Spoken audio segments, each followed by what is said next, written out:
Good morning. Good morning, everybody. Thank you so much for tuning in. And if you bore with us or tried to bear with us yesterday during the tech issues, thank you for coming back and giving us another chance. In our defense, not that we're not capable of messing up our own technology. This had nothing to do with us. There was a general outage from the StreamYard streaming platform, which affects a lot of shows like this one that are on YouTube and Rumble. And a lot of them were down yesterday with audio problems and otherwise. Anyway, thank you again. I am Ted Rall. Joining me over there is guest co-host and producer here on the TMI Show, Robby West. Manila Chan is still out sick. She has pneumonia and pleurisy. We're really kind of hoping, I'm kind of assuming she's out for the week. I think, Robby, you and I are both kind of thinking that, and she'll probably be back on Monday. But look, she has to take the time that she has to take to get better. So this is the TED Manila Information Show, TMI for short, where we bring you way too much information. Everything from news to politics to lifestyle, culture, fad diets, what the kids are up to, what the middle-aged people are up to, the taboo, the occult, anything and everything goes, because you can never have too much information, really, truly. If you're looking for that straight-laced, button-down news program, the show's probably going to disappoint you. But hey, life is full of disappointment, so stick around anyway. It's stuff you know you want to hear about, and maybe some stuff you never know you needed to know. And hopefully, we'll have a few laughs along the way. We are here live Monday through Friday, every single day, Monday through Friday, from 10 a.m. Eastern time. We usually run about an hour, but we also stream anytime, including archived episodes. So if for some reason you wake up and you have a hankering to listen to something from back in October, it's up there in the clouds, and go into the YouTubes and the Rumbles, and you can find it. Please, please, please, please, please be sure to like and follow this show. The TED Manila Information Show starts now. And Robby, we are still Jawsless, but that's in week. I think it would be wrong to bring back the Jaws until Manila comes back. We'll go Jawsless without Manila. No, I agree, Manila, because no Jaws. I mean, wouldn't that be like a copyright infringement on Manila? True. It would seem like it would be vicious and gross and mean. Well, be colonizing, right? Because she goes in, she uses the claws, and they just go in. That's kind of like her trademark, her signature thing. And if I did that as a white man, and yes, I am a white man, I am a male, then that could be considered a microaggression. So I don't want to do that. No, it could be. It's always funny, right, about microaggressions. There's aggressions, there's microaggressions. Are there like middling aggressions or mediocre aggressions? I don't know. It's hard to say. I want to be guilty. I'm a kind of a shallow guy. Ask my wife; she will tell you. I really have a problem sometimes struggling with the feelings of other people, especially people who just assume I'm a Klansman because of my accent. So piss on them. Yeah, you tell them like, hey, listen, leave that down at the Clavern. Exactly. Yeah, that's how that is. All right. So anyway, now we're gonna go. Imagine in your mind's eye that there was Jaws, and they would go. Here, let me help. There we go. There you go. Okay. As I can get all right. All right. So let's see. Okay, so I want to have the proper banner here, and now we do for the news. Okay, here we go. Luigi Mangione has been charged with murder Monday night in New York in the death of United Healthcare CEO Brian Thompson, as well as separate charges, including forgery and possession of a weapon in Philadelphia. In Pennsylvania. He was denied bail in Pennsylvania yesterday and did not waive extradition, meaning that he's contesting extradition to New York. I kind of wish we had a legal expert to talk about this, but I kind of think he's just basically saying, I'm not going to make anything easy for you, assholes. I'm belligerent, and I'm not going to make it easy. Right? What's your take on that? Well, I'm right there with him. I mean, if that was me personally, I don't think I would have the the intellect to do what he did, just to track this dude down and just do what he did. I gotta be careful because I don't want to offend our community guideline managers over on YouTube. That being said, if I did have the mental acuity to do what this man did, I would fight them every step of the way. And if I had a really good friend who was a troll, maybe somebody kind of styled himself as a Russian bot named Putin bot. Maybe then I would launch an online crusade, sharing memes, T-shirts, pictures, and I would tell Josh Shapiro, sorry, sir, your opinion about having different political opinions does not mean you get to commit violence. I would retweet pictures of him signing bombs every freaking day. Yeah, I love that, right? I mean, it's so amazing to hear, high-ranking members of the United States government, like Senator Shapiro, and, you'll hear like Kamala Harris and Joe Biden say this too. To his credit, Trump doesn't say it, and I give him props for this. But those guys, they'll always say, there's no place in America for violence. Do you even hear yourself talking? I mean, there's plenty of place for violence in America, and it mostly comes out of the United States government. You ain't gonna get no argument from me. All right, moving along. New York Governor Kathy Hochul says that she will issue a governor's warrant for Mangione's extradition. That Pennsylvania judge gave prosecutors 30 days to get the warrant to ensure Mangione is tried and held accountable. His lawyer, Thomas Dickey, who's a high-profile Pennsylvania attorney, says Mangione will plead not guilty to the charges in Pennsylvania. Those are basically just bullshit holding charges, is what those are. Basically, they came up with stuff like, presenting fake ID to law enforcement and stuff like that. Those are going to probably be dropped so that he can be extradited to New York. And he is expected to do the same in New York, to plead not guilty. Mangione wrote online of the devastating effect that a chronic back condition had on him as a young man. I mean, he's still a young man. He's 26 years old. In a series of archived posts from a now deleted Reddit account with the username Mr. Cactus, the 26-year-old wrote posts spanning several years that said that he suffered from spondy, a reference to I hope I get this right, spondylolisthesis, a condition caused by a vertebra that slips out of place and puts pressure on the bones below. I guess that's just a slipped disc, right?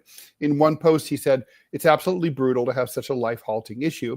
Shooting suspect did complain of all right, moving on. Sorry, that's just the subhead. He said that he aggravated the condition in a surfing accident that caused his back and hips to, quote, lock up.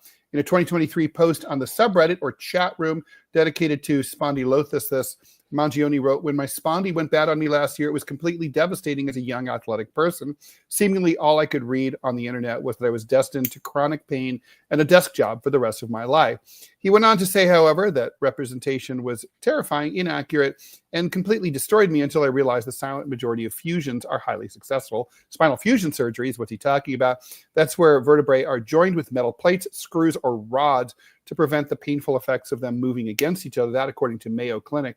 Investigators say that they were looking into whether an X-ray image uploaded to Mangione's X account showing metal screws inserted was actually belonged to him. Mangione wrote in February earlier this year of having spinal surgery 6 months earlier after failed conservative treatment. Elsewhere, he suffered from sciatica and lower back pain as well as numbness in his right toe. He said his toe used to go completely numb anytime I walked, though he went on to say the symptom had improved. He also posted about suffering from restless sleep as well as bladder and genital pain. That's not good. In other posts from the now deleted account, Mangione shared detailed tips on what kind of backpack and other gear to go traveling with, as well as fantasy football and the mobile game Pokemon Go. Obviously what's going on now is there's speculation about the personal motives, right? We had kind of thought, a lot of people, including me, thought, well, we're probably going to find out that he lost a loved one due to the health insurer's failure to cover them. That does not appear to be the case. If it is the case, we just haven't found out.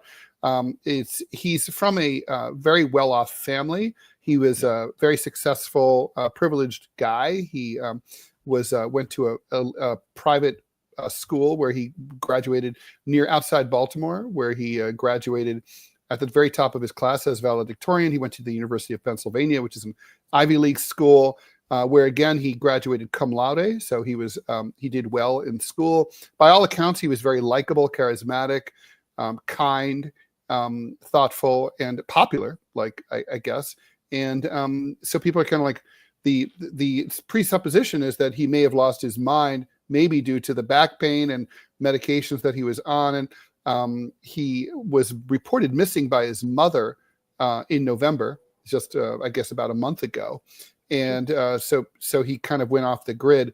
That can go either way. It might be that he just went off the grid in preparation, in training for what he allegedly did in New York to Brian Thompson, the CEO of United Healthcare. And they just kind of like, yeah, I'm not going to be calling my mom while I'm working on, murdering this guy. It's just hard to say, but it was very interesting to me that he yelled to the reporters, right? Yeah. When he was being transferred, sort of Jack Ruby slash, style from between from one facility to the next, very briefly. And he yelled to the reporters, "This is an insult to the American people." And it is. And they have, this is their lived experience, obviously talking about the healthcare situation. Yeah. Well, one of the things, as you know, I work for a hospital, and one of the things that'll happen is that, let's just say, for example, if you're a cancer patient, every time that there's a new procedure needs to be done, or if a doctor wants to try a new medication, or if you have to go in and get a new surgery, every single time you have to get a pre-approval from the insurance company. Every single time. And it is time consuming, it's expensive, it's stressful as hell. I mean, I completely see why this guy did it. And tell you, if I was the president, I would pardon this man 100%. Well, the problem is that these are going to be state charges. There's some speculation that there would be federal charges. Although I don't really know what basis there would possibly be for federal charges. But sure. A president cannot pardon. We would need that pardon to come from Governor Kathy Hochul, who basically seems to be on the wrong side of most political matters. And it would be very audacious for a public, person like Governor Hochul to say, look, I'm going to pardon this person. I understand what they did. I mean, there would have to be, I just can't imagine in our system anyone having the balls to do that. I wish I could say that you're wrong, but I don't think that you can. And that's interesting because I thought that the feds were going to get involved because it was across state lines, but maybe not. Well, he didn't commit the crime across state lines, right? Gotcha. The crime was committed in New York. So I think that's where we're at. All right, let's keep going. Syria's new interim prime minister says that he wants to bring back millions of Syrian refugees, protect all citizens, and provide basic services. But rebuilding is going to be hard because the country is out of foreign currency. In the coffers, there are only Syrian pounds worth little or nothing. $1 buys 35,000 Syrian pounds. Mohammed al-Bashir told the Italian newspaper Il Corriere della Sera, "We have no foreign currency, and as for loans and bonds, we are still collecting data. So yes, financially we are very bad," said Bashir, who ran a rebel-led administration in a pocket of northwest Syria before the lightning offensive swept into Damascus and toppled President Bashar al-Assad. The new administration is trying to win funds to rebuild Syria, a colossal task following a civil war that has killed hundreds of thousands of people. Cities have been bombed to ruins. And I guess the United States and Israel are determined to keep that going because they're still bombing Syria even as we speak. Swaths of countryside are depopulated, and the economy is completely gutted by international sanctions. Thank you, U.S. Millions of refugees still live in camps after one of the biggest displacements of modern times. U.S. officials are warily engaging with the formal rebels, although they are led by Syria's former al-Qaeda affiliate, Hayat Tahrir al-Sham, also known as HTS. The new government must uphold clear commitments to fully respect the rights of minorities, facilitate the flow of humanitarian assistance to all in need, prevent Syria from being used as a base for terrorism or posing a threat to its neighbors, says Secretary of State Antony Blinken. All sounds so reasonable. I wish he would also ask Israel to uphold its clear commitments to fully respect the rights of, well, I guess majorities in that case. HTS has lately downplayed its jihadist roots, but remains designated as a terrorist organization by the UN, the US, the EU, Turkey, and many other countries. This story reminds me, we're going to get into the winners and losers out of Syria at the bottom of the hour in about 14 minutes. But I had the privilege to meet with Fidel Castro of Cuba back in 2000 when I went on a cartoonist's junket. And I sat in his office with one other cartoonist, and it was kind of amazing. And at one point, he would go on and on and on and on, just keep talking. And at one point, I asked him a question that I think he had never been asked before, and he completely didn't have a prepackaged answer. And he perked up, and it's relevant to this dilemma that the Syrians HTS find themselves in. He said, I said, what did you do when you took over? When you arrived in Havana with the successful revolution, the Batista regime had taken all of the gold reserves with him, right, and his family. All the money was gone. The treasury was empty. How did you govern? What did you do? How did you get cash going? And he said, oh my God. He said, he pointed to a chair in the corner, and he said, Che Guevara was sitting in that chair. And he and I had this conversation about that very thing. And there was like $50 in the Cuban treasury when we got here. And he said, we looked at each other and we smoked cigars, and we were like, we're fucked. And Che Guevara pointed to a lamppost across the street and said, we're going to be hanging from those lampposts right, within a week or two, because we have no way to pay the police, soldiers, teachers, anyone, right? The whole country is going to collapse. And he said, we stayed up all night just smoking and thinking. And then early in the morning, Che said, I've got it. We're going to nationalize the bastards. We're going to take the sugar plantations. We're going to take the casinos from the foreigners. We're going to take it all. Within 6 months, he said, they had so much money once they expropriated the money that was being sucked out of Cuba and redirected to the Cuban people. They were able to start establishing national health care, free schools for all, and they even created free international phone calling in the late 1950s, early 1960s. You can't even imagine that free international calling. I mean, even in the 80s, that would have never happened here, right? I mean, so you don't even have that now. I mean, you can do it through WhatsApp or whatever, but it's not the same thing. I mean, they had more money than they knew what to do with. Anyway, I just think it's an interesting dilemma when you take over a country and there's no money. So, what was Castro like? I mean, you sat in a room with the guy. I mean, what was he like? 3 hours. Like was he the kind of person that you bring over your house to have dinner with? Well, he was obviously very used to being the smartest person in the room. And so he wasn't, I think, usually very challenged, not to mention it was a dictatorship. So people were probably not likely to question him very much. Right. But he struck me as brilliant, but easily bored and sort of like on autopilot a lot of the time. And I think that's why he enjoyed his conversation with me and my colleague, because we came at him with some left field questions that he'd never heard of. I liked him a lot. I thought he was fantastic. Obviously, that is not what his brand of socialism is not the socialism I would like to see come to power, which would be more democratic. But I mean, this is a visionary. This is a guy who, he's interesting as hell, and he was brilliant. Gotcha. All right, gotcha. You're the only person. You're the only guy I've ever that I know that's ever sat down and talked to him before he left his mortal coil. So I just had to ask.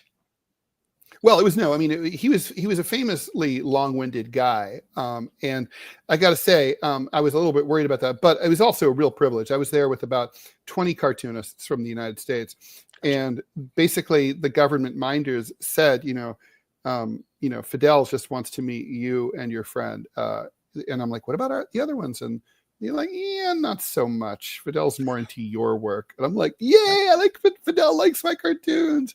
All right, let's move on here.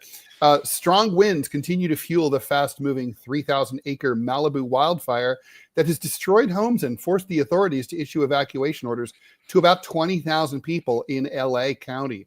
The National Weather Service warned last night that there remained a very extreme fire danger across SoCal, Southern California, as thousands of first responders work to control the flames. Evacuees from Malibu include several famous people who live in the sought-after beachside community. Actor Dick Van Dyke, who turns 99 on Friday, happy birthday, Dick, wrote on Facebook that he and his wife Arlene escaped safely on Tuesday with their animals, except for a cat named Bobo.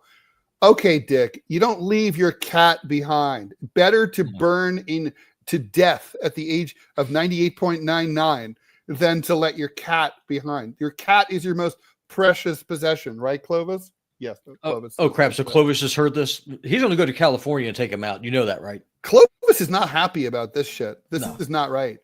Clovis is going to channel his inner Luigi. All right. Well, I mean, Dick Van Dyke, I was going to say he seems sharp, but how sharp can you be and leave your cat? Anyway, Cher also evacuated to a hotel Monday night along with her pets. Apparently she got all her pets out, Dick Van Dyke. That, according to her publicist, Liz Rosenberg, according to the New York Times. Students at Pepperdine University in Malibu, it's right on the Pacific Coast Highway, you see it when you're driving there, have spoken about the terrifying ordeal of being told to shelter in place in the campus library and other buildings. I don't know if sheltering in place in a place full of paper seems like a really good idea. Am I missing something here? I wouldn't feel comfortable doing it. All right. I mean, no, I'd pass. We were supposed to be taking finals this weekend with the students that I talked to. We'd much rather be taking finals than living through this experience, says Rachel Flynn, senior at Pepperdine. Tonight, it's on Drescher Hill, which is the opposite side of campus than it was last night, she said. So that's definitely concerning for me because that's where my dorm is located. That's where my car is parked. I'm watching the flames expand and grow. Just get your cat. Resigned to their temporary home, Flynn said some people had put couches together as makeshift beds. I would be normally rant about climate change right now, but in fairness, they've always had lots of wildfires in Malibu. Yeah, and speaking of climate change, I don't know how relative this is, but I mean, here today it's steamy. It's in the 20s. Normally it's around 0 this time of the year. So. Oh, okay. Well, here it's a very warm day. It's meant to be. It's rainy and blustery.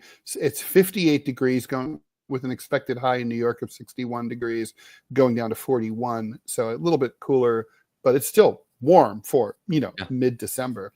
Hey, all right, let's move on. A suicide. Sorry, go ahead. So that's trade weather. yeah, I would do that in a second.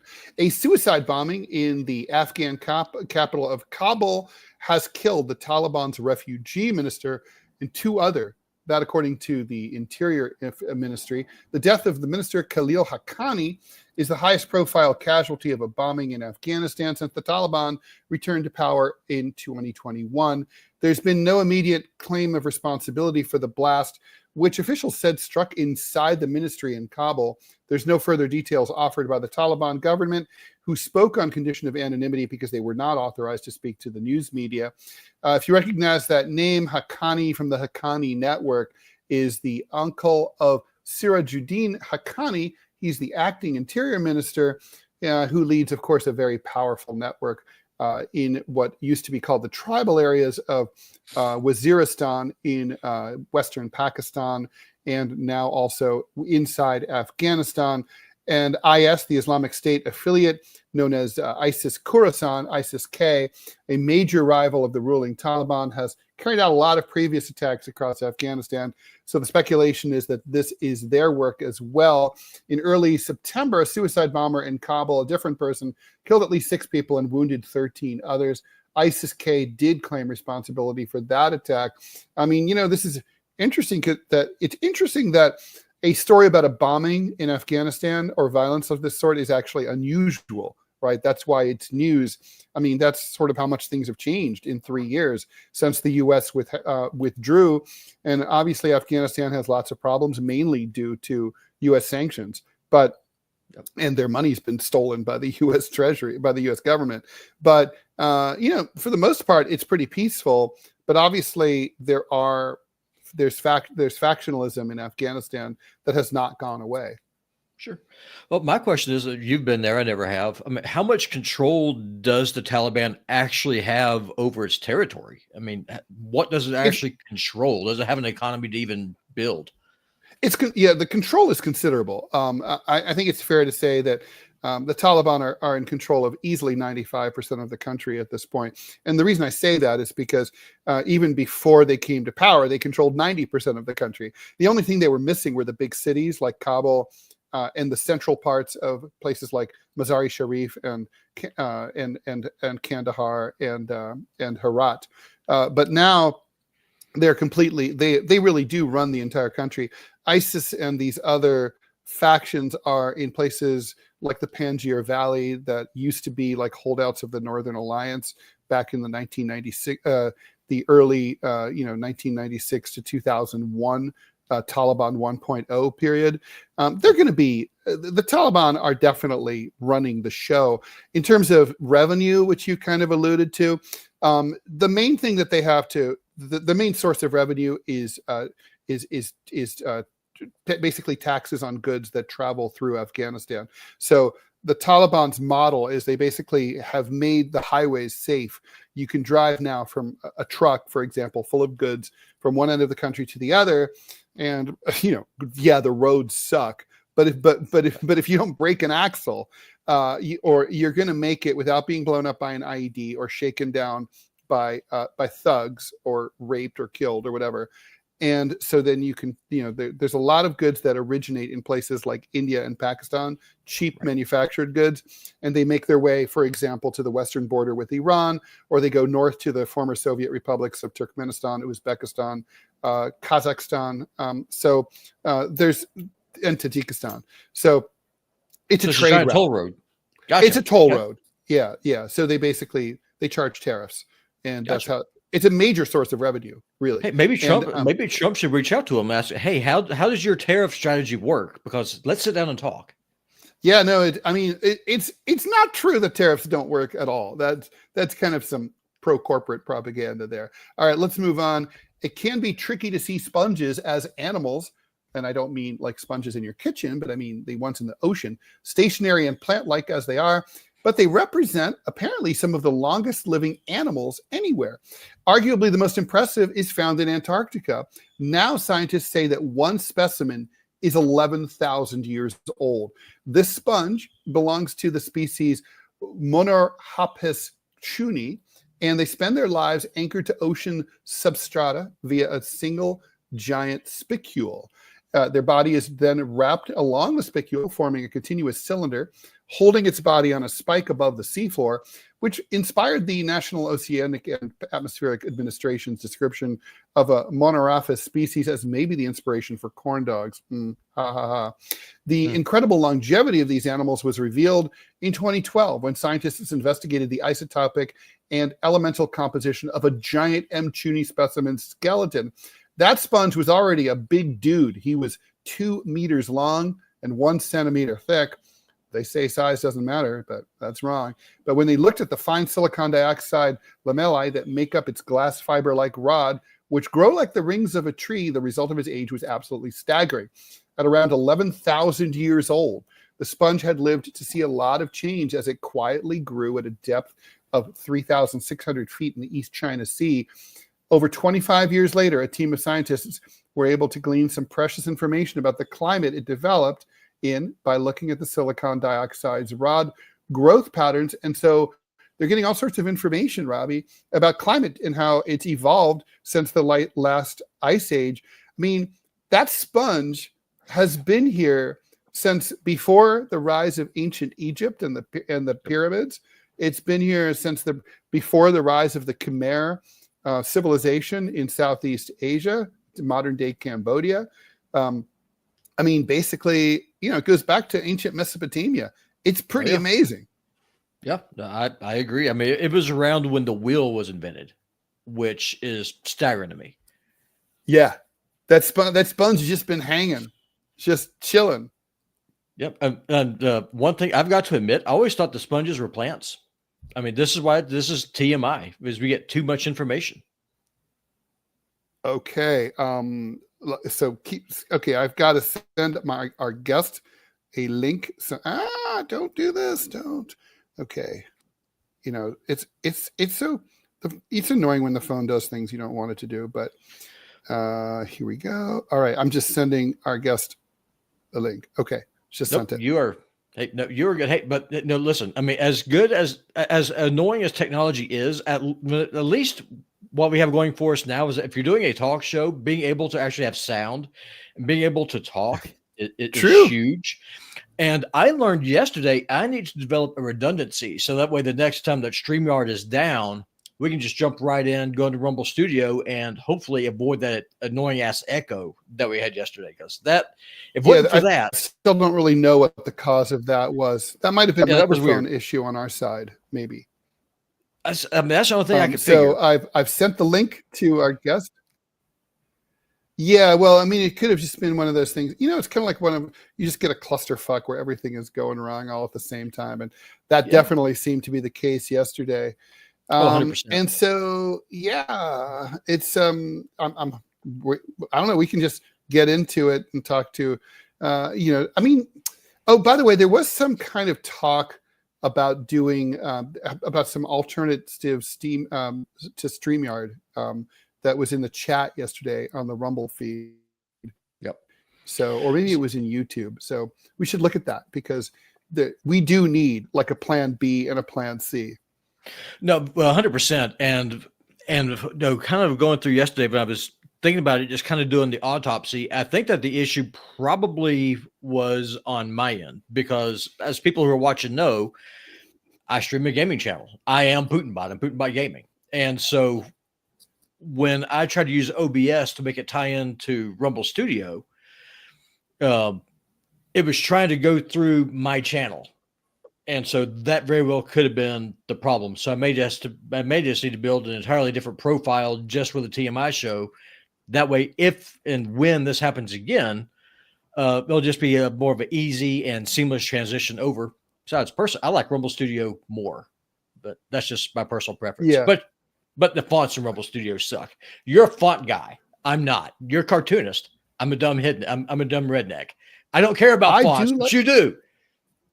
I do like fonts. Fonts are important. You'd be probably, my font book is crazy. I have like hundreds and hundreds of fonts, but we're not here to talk about the size of my fonts or even how I use them. Let's move on to the situation in Syria. We're going to go ahead and bring in our guest and add him to the stage. Hi, George. How are you, Ted? How's it going?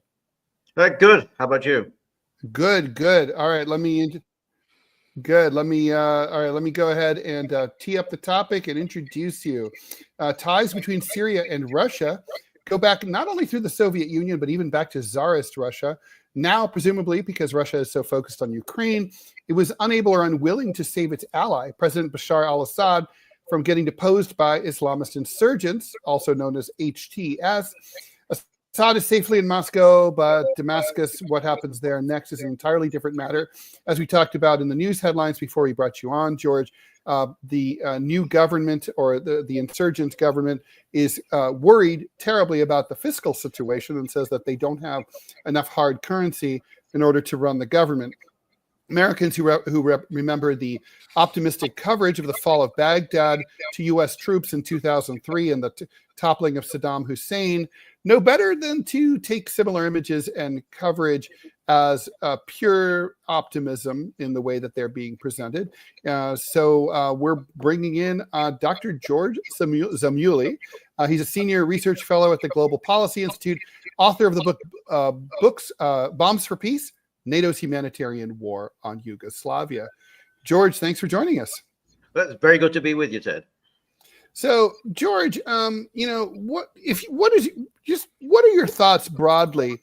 I guess first of all, let's talk about how quickly this happened. I think 2 weeks ago, if I had told you, oh, the government of Bashar al-Assad is toast, this HTS group is going to be able to march into Aleppo basically without any resistance whatsoever, and they're going to be able to drive all the way to Damascus in under a week and topple Assad, and he's going to have to fly off to Russia.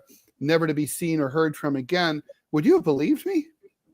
No, I wouldn't have, but there's nothing so astonishing about that. I think clearly Bashar al-Assad and his Syrian Arab army could only survive by the grace of its protectors, which is, of course, Russia, Iran, and Hezbollah. Now, Russia is very preoccupied in Ukraine. It doesn't really have anything to spare. Iran has, I think, taken a beating from Israel. Hezbollah obviously has taken a severe beating from Israel. So without that kind of support, really, the demoralization was going to kick in very quickly. I mean, we saw that, Americans have experience of that in Vietnam in 1975.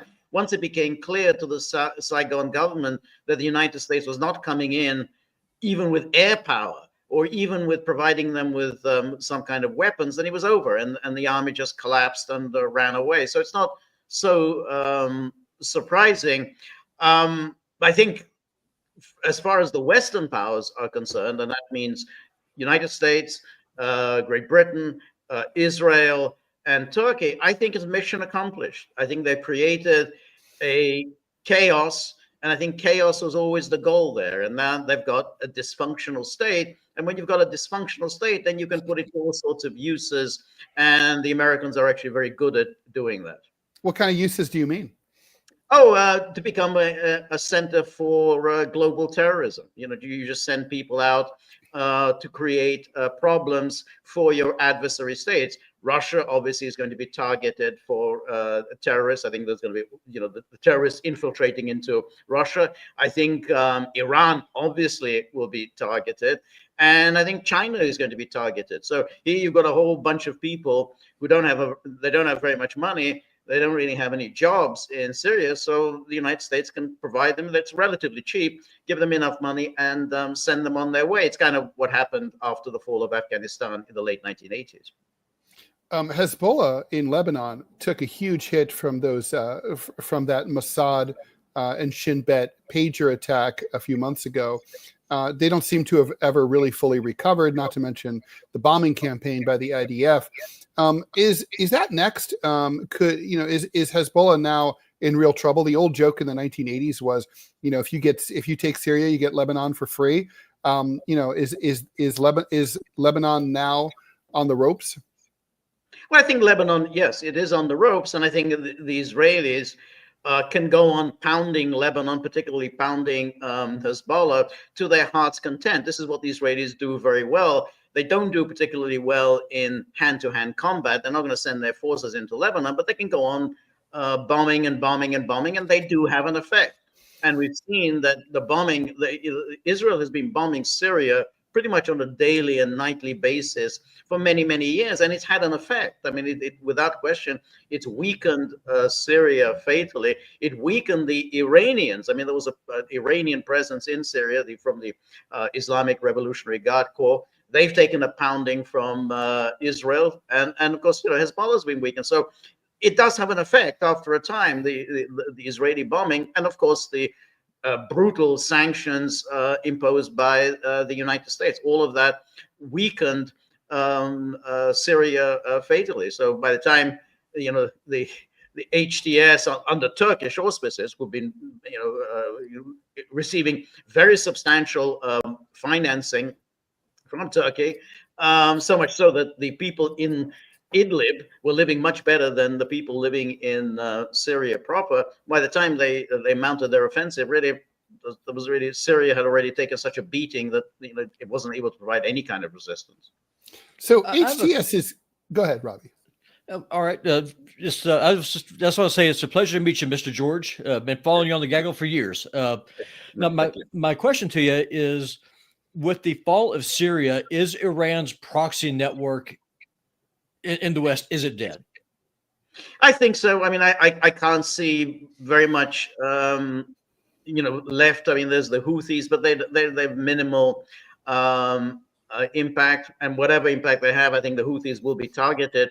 I think Iran has got a more serious problem on its hands. I think Iran will be next. I think Iran will be targeted by the incoming Trump administration and by Israel, because Israel was saying, hey, we've been really successful. We've dealt with the axis of resistance. We've dealt with the Hezbollah. We've dealt with Syria. We're about to wipe out Hamas. This is our golden opportunity to deal with the Iran problem once and for all. And of course, the United States has never really forgiven Iran for throwing out the Pahlavis in 1979. So America has been eyeing Iran for 45 years. So absolutely, Iran it's not going to be involved in a fight for its survival, let alone axis of resistance. It's really a question of whether Iran itself can survive. Gotcha. George, let me ask you about it's one thing for the United States, for example, to have helped to turn to have turned Afghanistan into a terrorist state in the early 1990s after supporting the Mujahideen in the 80s. Afghanistan was and still is on the other side of the planet.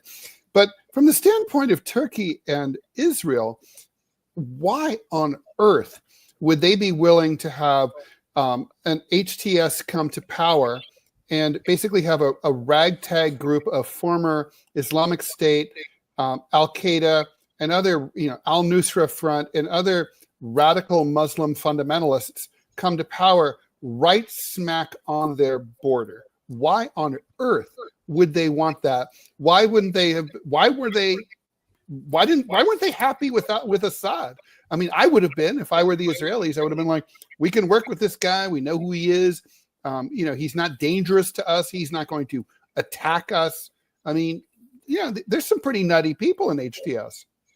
Well, it's a long-standing Western and Israeli tradition of hating and undermining and destroying the Arab nationalist secular regimes and supporting the Islamists. And this goes back, we know, of course, how Netanyahu supported Hamas, but this goes way back, in the 1950s when the British were seeking to overthrow the Nasser regime in Egypt. They were plotting against the Baathists in Syria. Again, this is back in the 1950s. And then it goes even further back in the days of the British mandate of Palestine. The British were supporting the Islamists. Not with any great success, but nonetheless, that was their support. The one that the Israelis always go on about, the Mufti of Jerusalem, who then eventually collaborated with Nazi Germany. But the Mufti of Jerusalem was hoisted into power as a very young man because the British saw him as a religious leader and therefore a much more reliable person to deal with than an Arab nationalist. And I think that's why, over and over again, when we had a global war on terror, but who was targeted in the global war on terror? Saddam Hussein, a secular leader, Muammar Gaddafi, secular leader, and of course Bashar al-Assad, secular leader. So that's the tradition.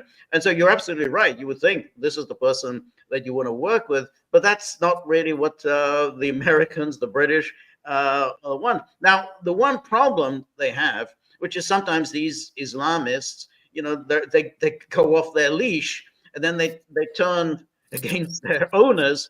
That's blew up in the Americans' faces, obviously, on 9/11. So I think the instructions to them is, hey, focus on Russia, focus on the Central Asian states who are Russia's allies, they're members of the Collective Security Treaty Organization, focus on China. Don't start moving towards Europe or let alone the United States. They stay the hell away from that. And I think that's what the message will be also to Turkey. That Turkey, hey, your task is to make life difficult for the Russians in Central Asia. You want to create this some kind of a Turkic civilization. You do it, in Central Asia, where it's going to be a pain in the neck for the Russians. Leave Syria to us. And I think that's what's going to happen. I think the Americans and the Israelis are just going to largely carve up Syria among themselves. Now, obviously, this is a huge blow to Russia, right? I mean, so two-part question.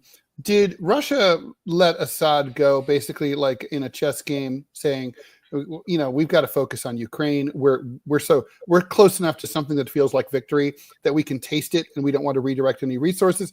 Or were they just not up for it? Did they just not have the resources to protect Assad? Like, which one was it? And and also, Russia's not really quite done, are they? Right? They still have 2 bases in Syria. There's Russian warships are currently anchored nearby. So is there going to be some sort of effort on the part of the Russians to keep a foothold there? And if so, is that likely to succeed? Would they bring in Wagner from Africa, from the Sahel to do that? Or is Russia pretty much just finished in Syria? I tend to think Russia is finished in Syria. I don't see it likely that they're going to be able to keep the Tartus naval base or their Khmeim air base. I think that the Americans, who I think will have some leverage over the HTS, I think they're going to pressure them to, hey, get the Russians out of here. I mean, that's it. We want that naval base. We want that air base. Get them out of here. And I think they will. And once they ask the Russians to go, then they'll go. I mean, there's no means for the Russians to stay there. So I don't see it. Russia has no friends now in Syria, so there's no mechanism there to allow them to keep their base. And of course, that is a major blow. I mean, I think you said in your intro that this goes all the way back. Certainly, in the case of the Soviet Union, they signed that friendship treaty with Bashar al-Assad's father, Hafez Assad. That was in 1971, so that's more than 50 years. It's the one warm water port that the Soviet Union and then Russia retained. So it's a big deal. And then it goes back even further into sort of in the days when the Russian Empire was the protector of the Christians. I mean, that's what it did. It protected the Christians in the Balkans, and it protected the Christians in the Middle East. So it goes back a long way. Now, why didn't they do anything? I think that they're really stretched. I just don't think they have anything to spare. I mean, I think that that must have been what they told Assad, is that we just don't have anything. That would be a major operation for us, major air power and everything. We just don't have it. I mean, everything is tied up in Ukraine. Yeah, so I agree with that. Oh, go ahead, Ted. Sorry, Robby. Yeah, you come after me. Volodymyr Zelensky, he might. If I'm him, I'm not taking any comfort in any of this, right? Because the troops that were in Syria, where are they going to go? They're now available for service in Ukraine, right? So this is, if anything, going to accelerate the outcome in Ukraine. No. Well, it may be. I don't know how many troops they really had in Syria. I doubt whether it was a huge military presence. I mean, Russians already have a substantial military presence in Ukraine. So I don't know whether, in terms of numbers, it's going to be particularly significant. I think. The air power, I think, was significant. I think the air power, it may be of significance, but I think Russia already has quite a bit of air power at his disposal, but Russia is using its air power in a very constricted way for whatever reason, but it could have used it in far more devastating or effective way, but it hasn't. No, I think Zelensky's problem, maybe a problem, we'll have to see, is what happens when Trump takes over on January 20th. For sure. Because Trump will, without doubt, put forward a peace plan, and then who knows what's going to happen to that peace plan? Who's going to accept it, who's not going to accept it, and then what happens if it's not accepted? So I think that's the Zelensky's immediate focus. But without question, I mean, this is a big blow to Russia's reputation. Anytime you go in and you say, hey, we're here for you, we're going to protect you, we're going to support you, we're going to defend you, and now if you don't, then your credibility around the world is lost. And particularly when the rationale that Putin presented in 2015, which is, hey, we don't want the black flag of ISIS flying over Damascus because we are afraid, we're very close, we're afraid of jihadis coming into our country. Well, the black flag is flying over Damascus, and the jihadis are going to be coming into your country. So that objective has not been accomplished. Yeah. So just 2 quick questions. One, when it comes to the Russians, the way I kind of look at it is that the Russians were prepared to assist the Syrian army, but not to replace it. And the Syrian army, I mean, they didn't even show up to fight. They just kind of melted away. So I think that probably played into the Russian rationale. I mean, when I look at it, if your army refuses to even defend its home, why should I defend you? I mean, that's just me. And the other thing is, I think it also shows the danger of a frozen conflict, because after the first Syrian war, the rebels, they kept the north. They had their little buffer zone. The conflict was frozen. Well, look how that turned out. Now the neocons in Europe and here in America are all like, look, Russia could be beaten. We just punch them in the face. Let's freeze this conflict in Ukraine. Trust us, we're not going to do anything. Are the Russians foolish enough, in your opinion, to fall for that trick again? Will they settle for a frozen conflict in Ukraine, or will they just, or do they realize that's a trap? That's a very good question. Now, just going back to your first question, when you have a military that is completely dependent upon its foreign sponsors, and then the foreign sponsors say, look, we just simply can't do it. We're not going to be here for you. Then, of course, the military just collapses. I mean, it fought reasonably well when the Russians were there to provide the air power. And so, that's why I was talking earlier about the South Vietnamese. The South Vietnamese fought reasonably well, like, let's say in 1972, when the North Vietnam mounted their Easter offensive. They did okay. But they had the American air power there to provide support. Once in 75, the Americans said, nope, no air power, no weapons.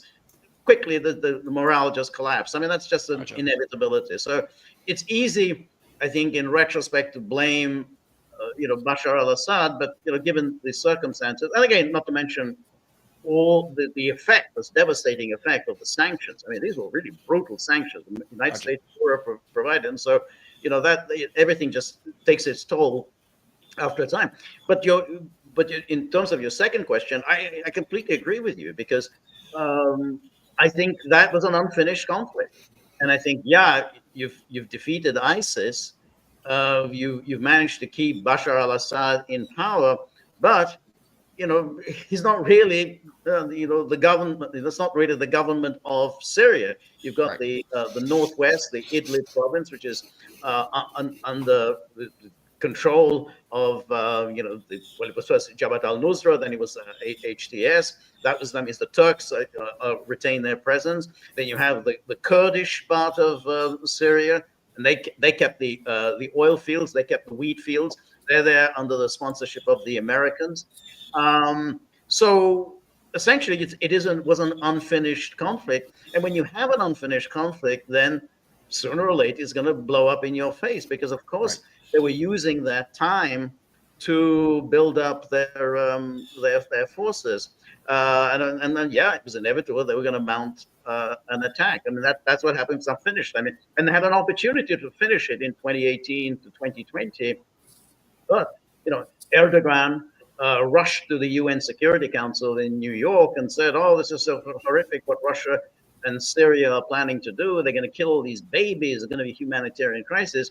And then Trump, he sent out a tweet saying, well, if Russia mounts an attack on Idlib, we're going to hit the Russians. So whether they would have done it or not, I don't know. But he directly threatened to use force against the Russians if they attacked Idlib, and Russia decided not to do it.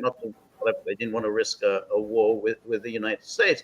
But what that meant is that the Americans had the escalatory dominance. They were able to essentially push Russia aside and say, don't do it, because you'll have us to deal with. Now, in terms of what happens with freezing the conflict in Ukraine, I really do hope that Russia won't fall for it, that they won't accept something like what I think Trump will propose, a frozen conflict, which is, let's have a ceasefire along the current lines of contact, and then we'll deal with all the problems down the road. We'll postpone NATO membership for a few years, but let's just freeze things in place. I think that's going to be the offer from Trump, and I hope very much that that Russia doesn't accept it. But the chances are, knowing the United States, that they'll probably just go, they'll be so unreasonable that Russia will just eventually say, no, we really can't accept it. But it's like, if you think of the Istanbul Agreement, which is a terrible agreement. It was a terrible agreement for Russia, but Russia was willing to accept it. It was only because the NATO powers got so greedy with Boris Johnson saying, no, we don't want this, we want more. We want to really inflict a defeat on Russia. It was only because of that we were saved what would have been an absolutely catastrophic agreement. Gotcha. George, we have a question from someone who was kind enough to contribute to the show. Well-dressed nerd, thank you for your cash donation, $5, much appreciated. Question for George: if war between Iran and the U.S. and or Israel becomes a reality, he wants to know, how would this affect Russia and China's involvement with BRICS? I think Russia and China will stay out. I think they will provide some kind of support, probably. Again, depending on what they've got to spare. I mean, they're very heavily tied up in Ukraine, but whatever they have to spare, they will provide. Well, Russia certainly will provide it to Iran. I don't know about China. China likes to keep its powder dry. The real question then is, what is Iran going to do about, to protect itself, which is it finally going to make the decision to develop nuclear weapons? Now, you would think that, given the high stakes, that it will basically say we need nuclear weapons. But that's only the start of their problems, because if for one moment the United States and Israel suspected that Iran does now have nuclear weapons, even if Iran hasn't made an official announcement, then the United States and Israel would attack. They would launch a preemptive attack to take out Iranian, nuclear facilities. So Iran clearly needs it because it's in the crosshairs. But if it's going to develop nuclear weapons, it's going to have to be very, very clever, very subtle about it, and so present it to the world. Well, not only do we have many nuclear missiles, we have the means of launching them. We have launches, intercontinental launches. In other words, we can reach the United States, and they are thoroughly dispersed around the country. So if you try a preemptive attack, you're not going to be able to take out everything. So it's not enough just to have nuclear weapons. You've got to actually lay the groundwork to thwart a preemptive attack. Would Pakistan help Iran? I doubt it.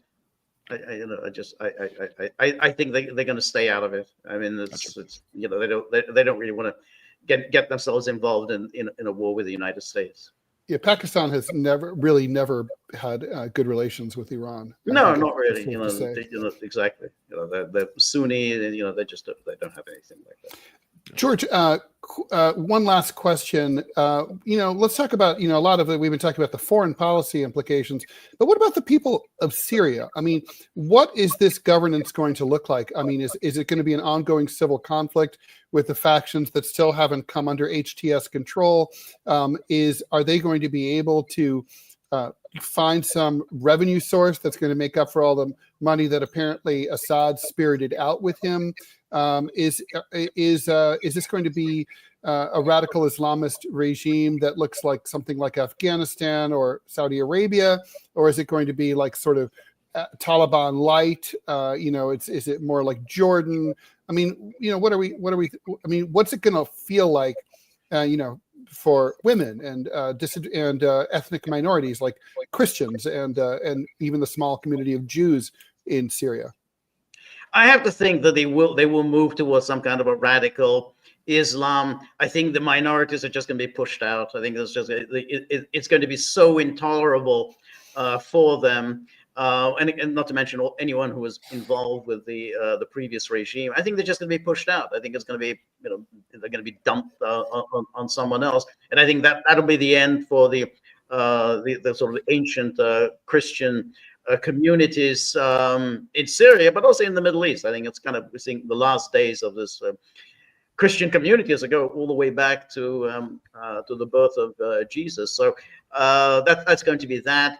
But I think, it'll generally be an Islamist state. But at the same time, there's going to be it's not going to be a unitary state. I mean, there's going to be this Kurdish region. They're not going to come under the rule of HTS. I think the Americans are going to carve out a land strip for themselves, so where they're going to keep. This is going to be their way of projecting power in the Levant.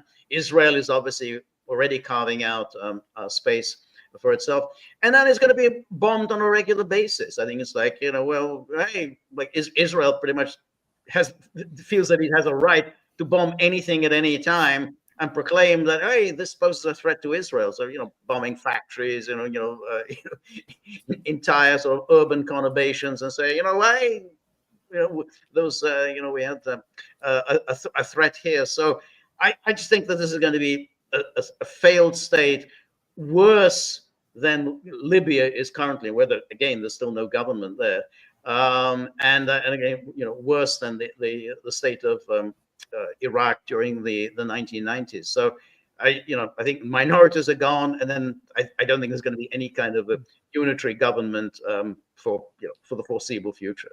What happens to the Palestinians now? I mean, do they have a prayer? I don't think so. No, I think Gaza is gone. To be honest, I think that's it's hard to see what can be salvaged in Gaza. Maybe they're going to cram the Palestinians into just the southern tip of Gaza, whereas the northern part will just be annexed by Israel. And I think the West Bank is probably next on the agenda. I think Israel will annex, if not the whole of the West Bank, but it will annex the major settlements, that just become part of Israel. So I really think this is as bleak as a time as any. Terrible. It is awful. But George, we really appreciate your analysis. Thank you. Very much appreciated. Dr. George Szamuely is a senior research fellow at the Global Policy Institute. He's also the author of the book Bombs for Peace, NATO's Humanitarian War on Yugoslavia. George, thank you so much for joining us. Really, thank you very much for inviting me. I really enjoyed it. Bye-bye. It's a pleasure. Bye-bye. All right, so that was really enlightening, and as George said, very bleak. Yeah, I was about to say, I mean, that sucks. I mean, I feel so bad. As a Christian, I feel so terrible for the plight that Christians in Palestine and Syria are going through right now, to the sickening applause of American Zionists. It is sick. Yeah, I mean, obviously there's an implication here in Trump's election. The Israelis obviously feel very emboldened, Well, I mean, it's the best government that money can buy, right? I mean, they own him. Yeah, well, it does look that way. All right, well, we're going to leave that there. Thanks, everybody, for listening today, and we hope you'll come back tomorrow. Please, please, please subscribe if you haven't already done so. I know we're always bugging you to do that. And for those of you who already have, thank you, and we're not asking you to do it again. But please, if you haven't already, do become a paid subscriber, or at least an unpaid subscriber. You can do unpaid either on YouTube or on Rumble, and it really does help us out. And as always, in this modern era of the disruption of classical print and broadcast media, if you enjoy what you see and find value in what people are doing, and that includes us, you got to support it any way you can. Don't forget also to share us on the socials. That makes a huge difference too. We're completely independent and completely reliant on you. So please click on that button right below the Rumble feed and help support the show, and as well on YouTube. Thank you to Robby West, aka Putinbot Gaming, not only for your support, but for co-hosting this week as Manila is out, and for moderating the chat. Please go check out Putinbot Gaming, the gaming channel. And so that's about it. We're really appreciative, and we're looking forward to seeing you guys tomorrow. Bye, everyone. Bye, y'all. I got to do the outro. Got to do it, dude. Click it. Here, I'll do the jaws.